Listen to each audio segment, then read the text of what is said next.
हम गीता मल्लिक अहाँ सब गोटे प्रणाम करै छी। हम आइ एकटा अहाँ सबके भगवती गीत सुनाबै छी। आशा करै छी नीक लागत। सुनियो, सुन के वीडियो के लाइक कमेंट कऽ देब, चैनल के सब्सक्राइब कऽ देब। गीत केहन लागल से कमेंट में लिख कऽ सेहो बताएब। सब गोटे एक बेर पूरा गीत के जरूर सुनब। सिंह चढ़ के भवानी भुवन को चली, सिंह चढ़ के भवानी भुवन को चली, सिंह चढ़ के अपने भक्तों को वरदान देने चली, सिंह चढ़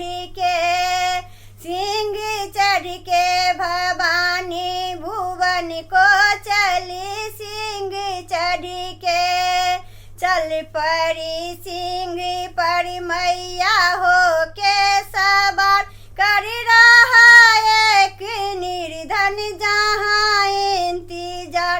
चल पड़ी सिंह पर मैया हो के सवार, कर रहा एक निर्धन जहाँ इंतजार।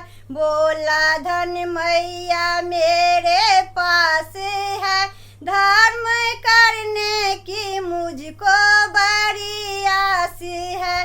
बोला धन मैया मेरे पास है, धर्म करने की मुझको बड़ी आस है। धन दे के भवानी भुवन को चली, सिंह चढ़ के भवानी भुवन को चली, सिंह चढ़ के अपने